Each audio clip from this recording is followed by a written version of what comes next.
Okay.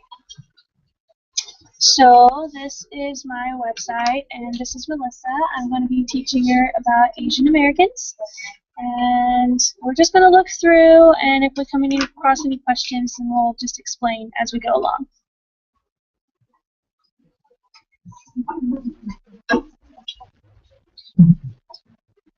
Okay, so we'll look at this page.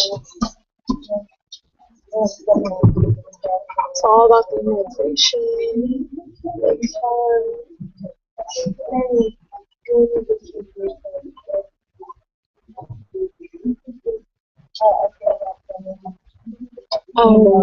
In this part of why did they leave their home country?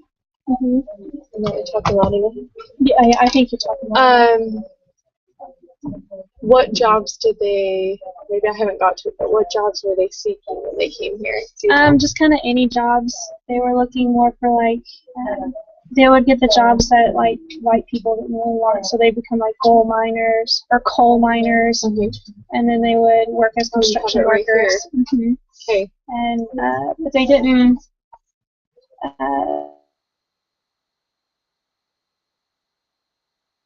Stuff like that, just kind of things that white people didn't really work at. And yeah, I'll just leave it at that. Okay.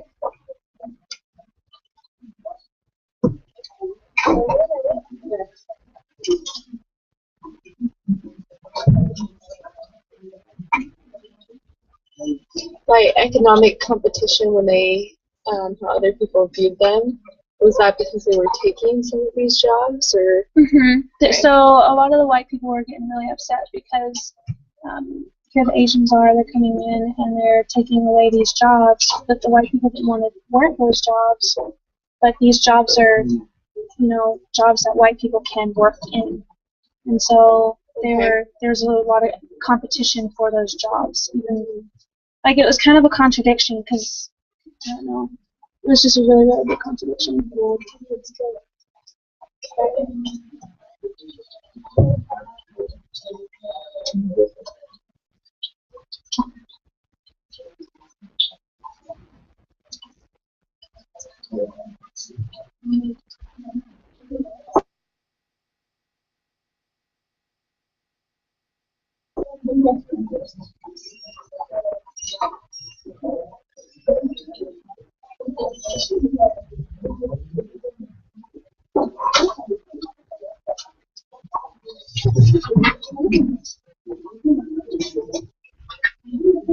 I think this is very true. I've heard a lot about this after Pearl Harbor was bombed, and the effects that had on them. And something that was really interesting when we were going over the enemy, so like in movies and stuff, Asian Americans, black people, anybody with really dark skin or a different colored skin than white would be portrayed as the enemy. If they have a black sounding voice like Darth Vader, like he's black, but you don't see that he's black, but he has a black sounding voice, then he was cast as an evil character, that they're bad. White people are good because they're pure and they're white. It was just really interesting to see that kind of take. Yeah, that's interesting.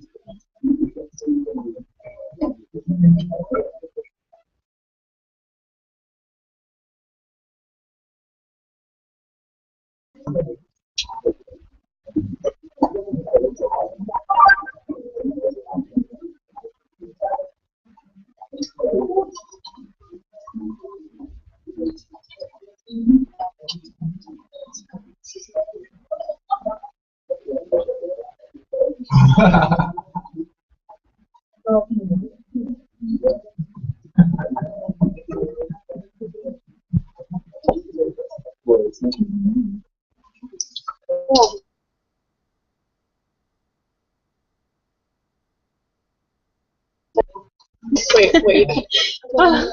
Immigration being, I think, was that what we were just looking at? That's what we just looked at. Discrimination, go down. So you click on that first. Okay. Wow. I skipped like a ton. Okay. So historical discrimination toward our culture. Okay, so these were all the events, or these are like the events that led toward discrimination.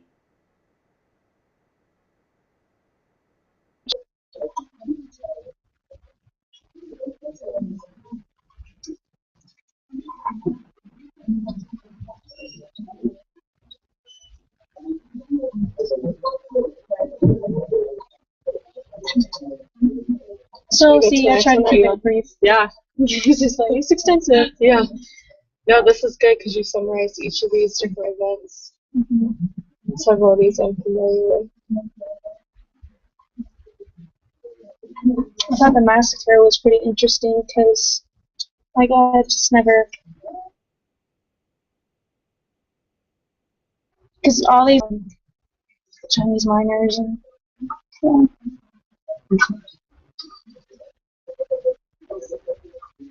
So, was it over wages? Is that what? Okay. Chinese miners would get a lot lower wages, and they would get hired more, and the white miners would kind of be left out. So again, that economic competition thing going on. So it just broke out in a riot. Okay. Interesting. That's sad. Oh, actually didn't know about that.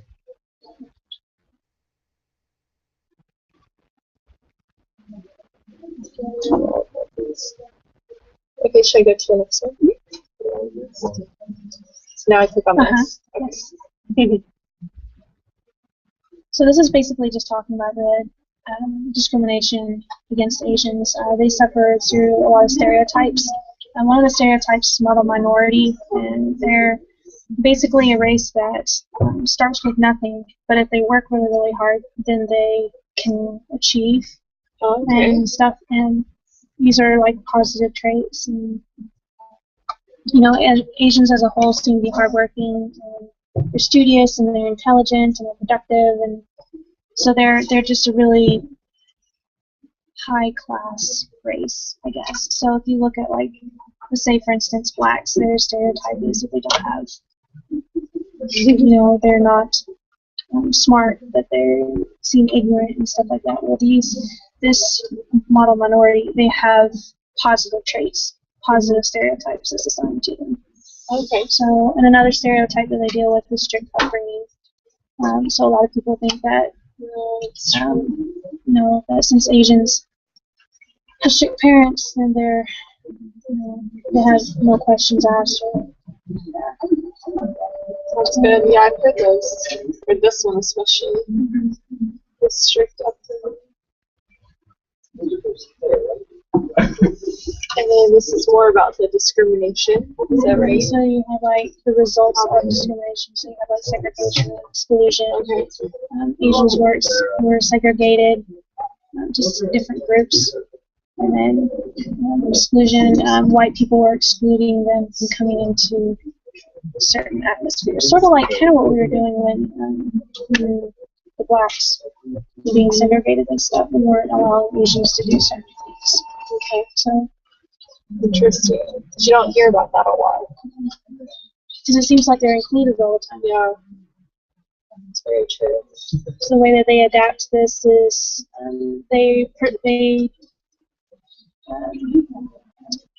so they'll adapt this by working in certain career choices like laundromats and restaurants, but they can become anyone today. So they can become like an Asian or become like a business person, but it's harder for them as a business person to rise up to the field of authority because of their race. So even with you know, you're not supposed to be discriminated against for your race, it still happens. Still happens. What do you? You might not have researched this, but do you know anything about like universities? Like, yeah, are they getting better though? Are Asian people getting into like schools like Harvard easily, or from more what I easy researched? What do you mean? Like those? I think I actually have a part on my website that talks about that. Okay. So maybe we can answer that when we get there. Okay. Should I go to the next section? Sure.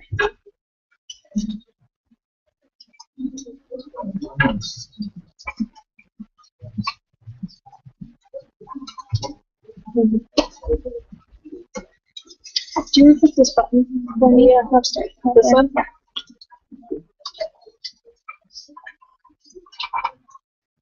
We can only watch a little bit of this, but I just think it's really cool, like a minute of it or something. Okay. So this is like, it's talking about stereotypes on the self-esteem. So if Asians are labeled as always being super intellectual and super math savvy and science savvy, then that's all that they can be, right? Yeah. So if they don't amount to those stereotypes, then their self-esteem goes down. So, so I'm Asian, so I must like math.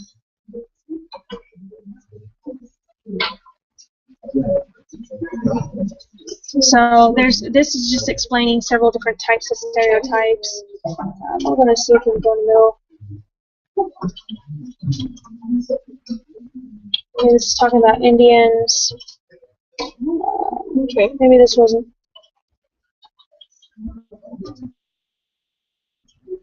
So right now they're talking about like if because of how they look or something like that. Okay. So that's just again talking about stereotypes and stuff. That's a cool video.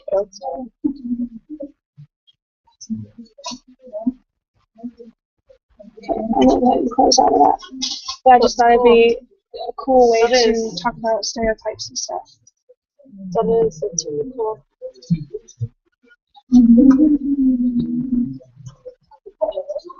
So do you want to tell me more about this, or do you want me to read it all?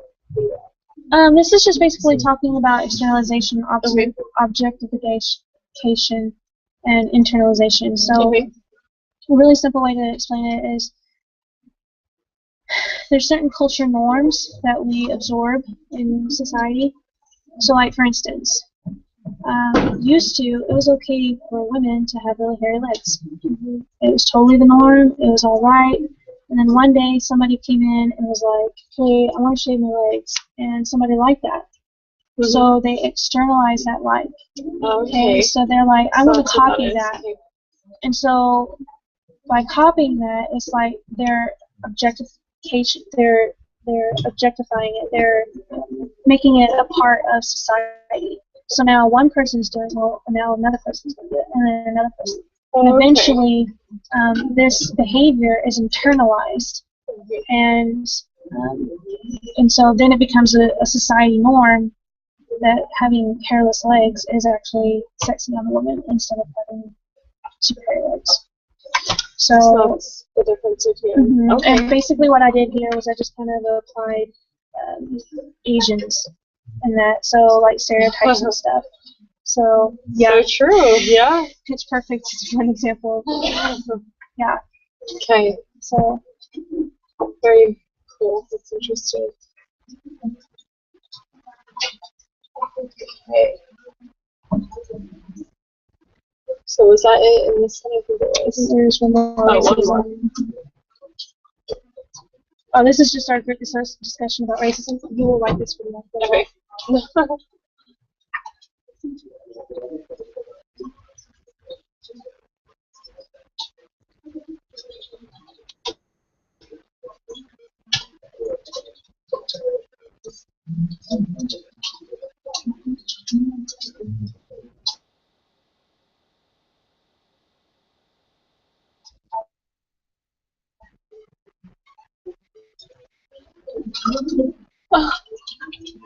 Yeah.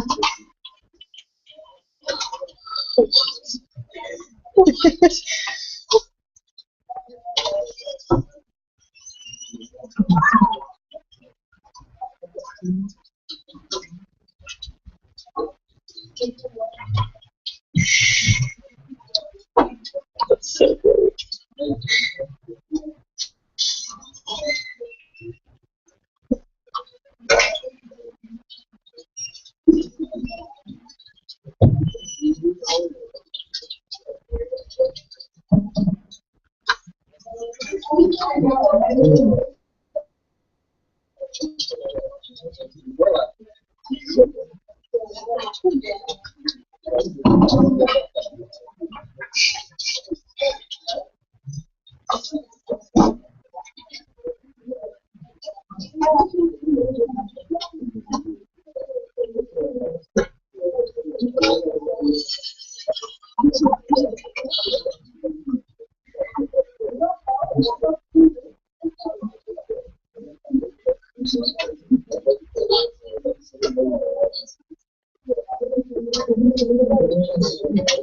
After this one, after this joke, we can stop it.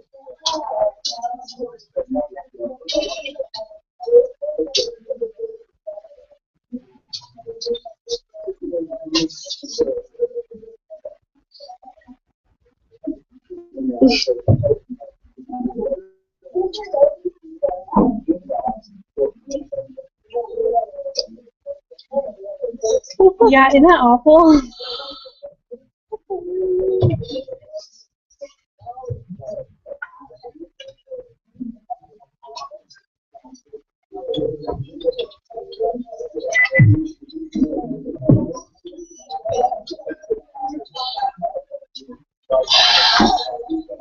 This It's is so great. true, though. I know. It's so true. Wow. I want to see the whole thing now. Okay, we can watch the whole thing.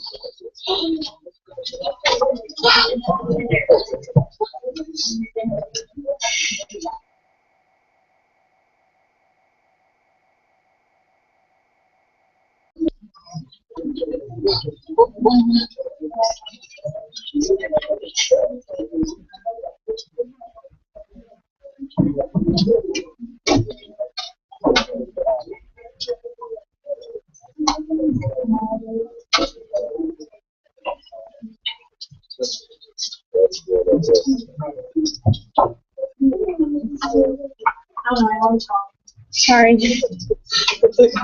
Yeah, like when I get my nails done, like, what the hell?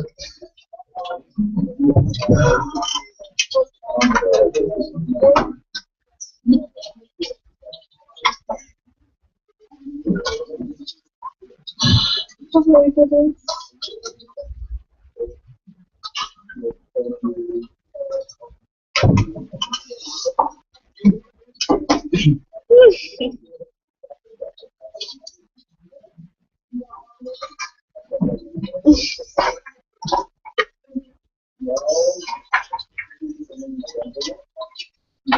Is that the end of it? Yeah, you can go.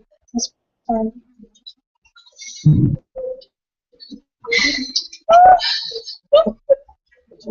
Oh my gosh, she's a cracker. I've never heard of her. So, basically, what that video talked about was there's and we just put them in this category. Like, we just feel like, okay, they're Asian, they speak a certain language, so they have to speak that language, and instead of American, when they're Asian American, they speak the same language as you and I. So, yeah, it's just kind of ridiculous how we have to classify them. Yeah, Just, yeah. very true. Okay. So this is Ethnic conflict. Did you summarize this portion? What it's saying?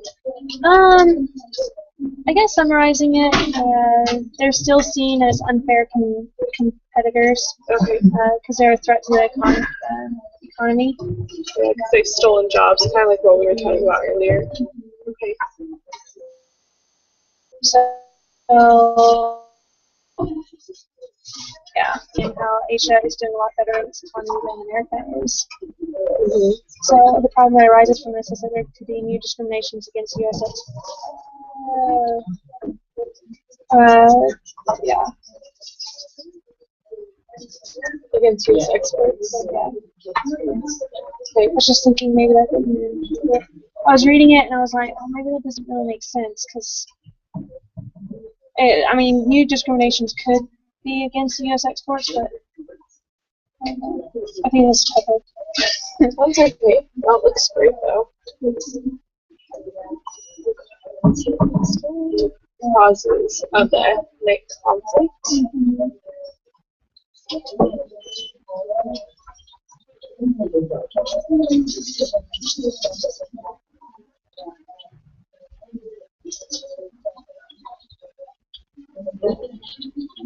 Interesting.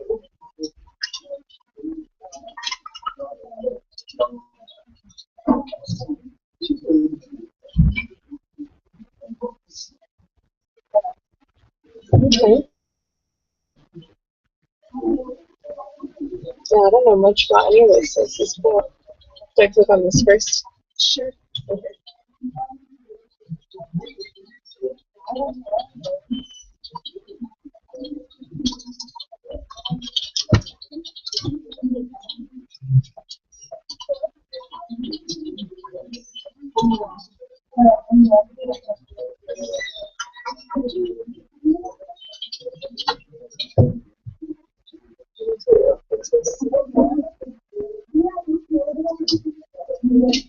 And so these are things based on your research that you found, or your opinion on it.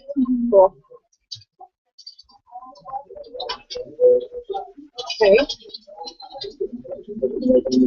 So now we're applying a theory, contact hypothesis. Okay. And this is a really good explanation of contact hypothesis. Okay. Basically, it means closely sustained contact promotes more tolerant attitudes. So with bases and walls, you have like the army guy, and he winds up befriending the Indians. Have you seen this movie?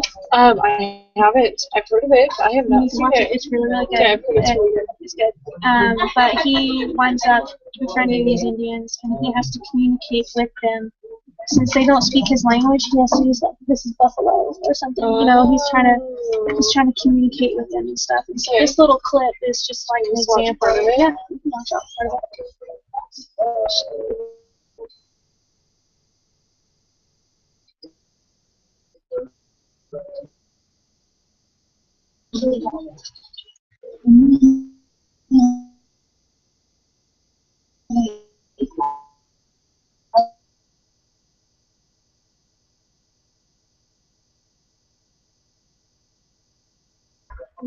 These are my husband's ancestors. Oh yeah.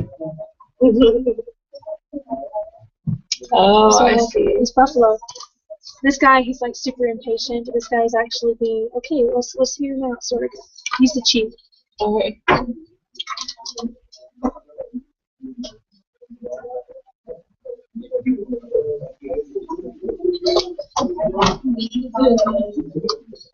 See, he's learning part of their language, and the whole idea is that the more contact you have with another race, the better you'll understand them, and the better that they'll be able, you know. It's called contact hypothesis. Mm-hmm. It's just a theory. That's so true. That's cool. Mm-hmm. And so these guys, they actually become like best friends. Okay. Like the chief and the I need to see it. Yeah, it's really good. That's cool. Alright.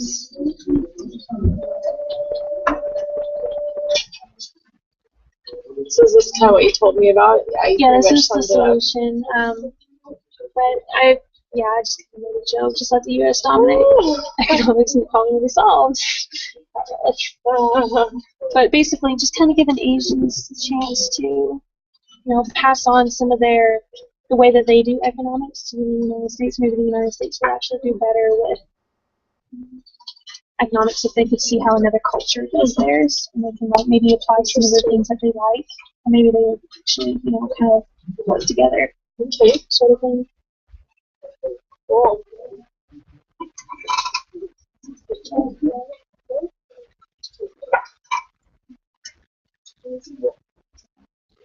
Okay, so basically, this is just a video of this young lady is greening the ghetto. She's the area that she was born at is now like a dumping ground for waste, and there's still people that is living in the area. And so she is making it's like a campaign sort of thing. She is going to green the ghetto. But she's got all these plans laid out, and she's putting forth the effort to do this. And when it's talking about residential segregation, it's talking about I think.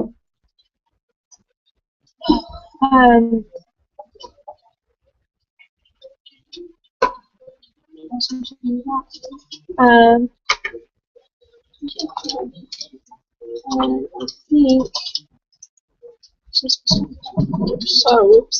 No, you're fine. You're totally fine. So this talks about the matrix of domination. Okay. It's developed by Patricia Collins, and it's a theory based on Weber, And this is like the theory of constructionalism, social class, race, gender.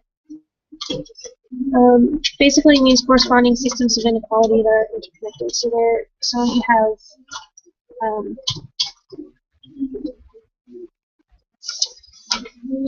thinking of a way to explain this. You have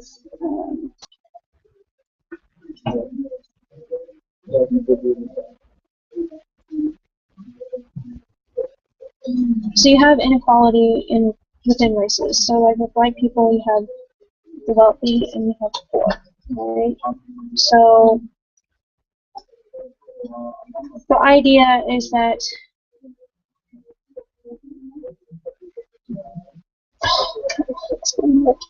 um,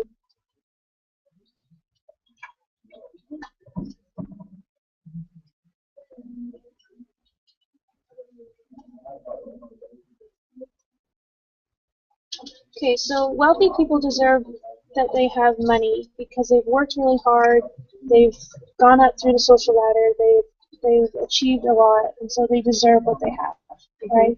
And then you have poor people that deserve to be poor because they're seen as lazy, they're seen as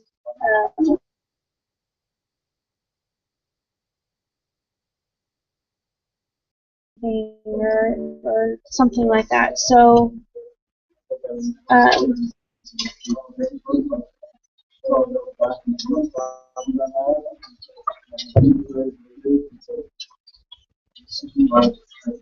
I'm just try to order my thoughts. But the thing is that there's barriers for white people or like for poor white people. There's barriers that inhibit people from progressing. So you have like education. So like for poor white people, you have affordability. They can't afford school because they're poor, right? So how can they progress in the social ladder if they can't get that education? Money is keeping them back. There's also media that distorts images of minority groups in society. So with like Asians, it's a very distorted view. They're viewed as exotic. They're viewed as super smart and techy, and yeah, some of them can be really good with the like techie stuff, but then other times there may be some that aren't as good. And so the media portrays this idea that Asians should fit in this idea. So what if an Asian wants to be an artist? Well, the Asian's viewed as techie, math savvy, but what if the Asian has a creative mind and he wants to be an artist and he paints? He does all this, this artist stuff, and well, it's gonna cause him to progress in the artist world. It's gonna to bring him down a bit because he's viewed as techie, and it's weird seeing someone who's an Asian and artistic. So the media kind of distorts this vision. It kind of instills this idea of how an Asian should be. With criminal justice system, there can be like there really wasn't a lot of like robbery, murder rates, or rates of rape among Asians, but there's crime, family can cause it's a barrier. Basically, the matrix of domination, there's barriers that stops people from progressing up. So in family, the lower you are in class, divorce rates go up. Higher rates, abuse and neglect of children. All of these things that are like prohibiting people to move up is a barrier. It's keeping them down.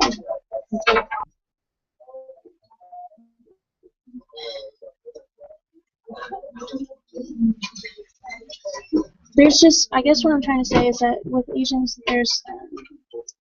they may want to progress and they want to go up in the social ladder, but there's a lot of things that keep them, that prohibit them from going up.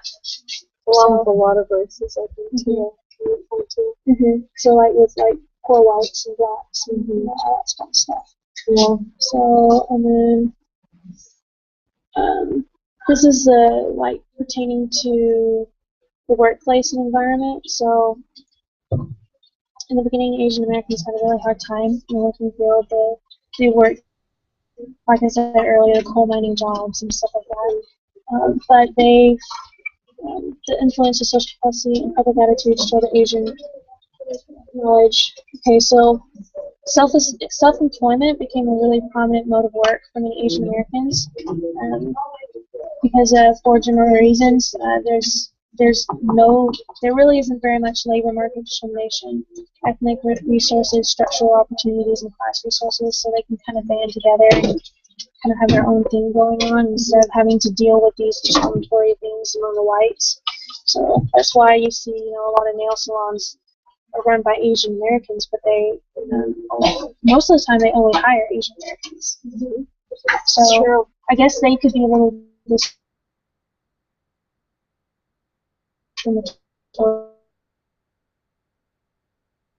toward white people.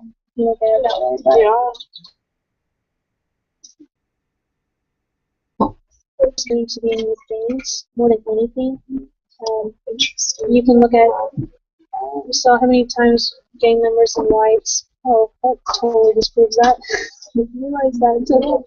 I'm sorry. Okay. So the Asian here. So Asians are more likely to commit war crimes and robbery. Oh, I can't tell. Oh my gosh. I bet you black is actually more for robbery and murder and all the people here. I'm just realizing my graphs are not. That is okay. Sorry. No. I will comment it was off. No, I couldn't tell which one was which. Asians are least likely to commit crimes. Okay. They're the lowest in the categories of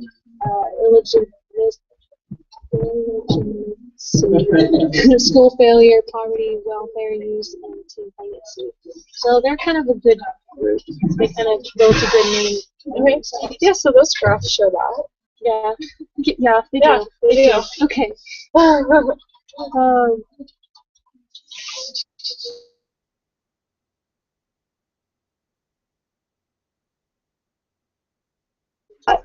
then media portrayal.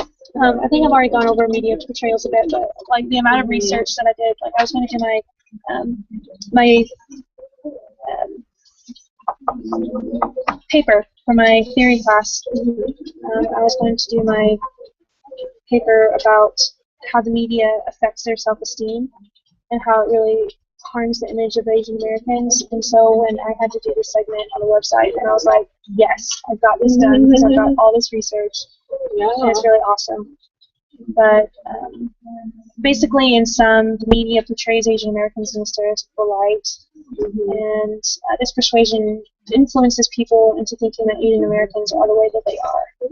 Asian Americans' self-esteem lowers, and the simulation is harder to achieve. So Asian Americans do try to achieve simulation, which is like going into the main group. So like whites are the main race that they want to participate in. They want to assimilate into a white race. Yeah. And so they try really hard to be more white. And their culture is actually kind of dying out because assimilation, because their language is dying. Or some of the language. There's several different. There's several subgroups of like Asian languages. And so some of the languages are dying out because they're learning English, and the parents want their kids to be more American, so they don't teach them their native language, they teach them English. So that's something that they're facing with assimilation. Interesting.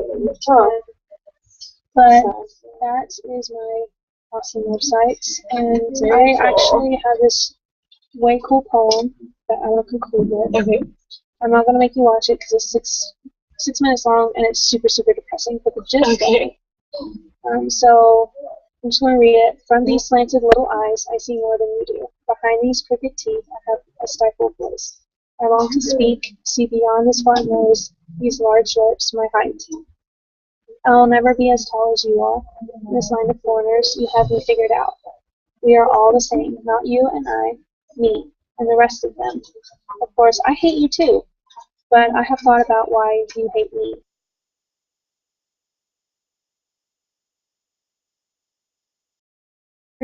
which is so true because Americans have to learn how to be American. And so, but the Americans don't really know the culture of other Americans. So, in spite of your ignorance, in spite of your denial, in spite of these marks, I learned to love you because I want to be happy.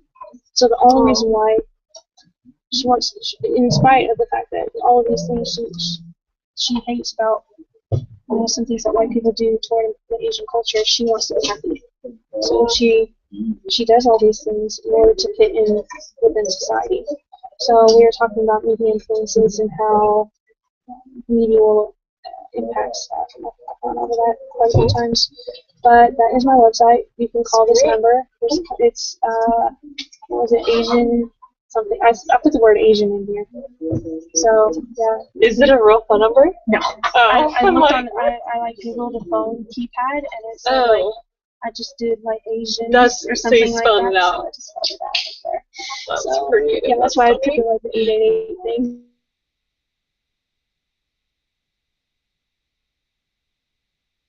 That is my website, and I hope you learned a little bit about the American culture. And I will see you later.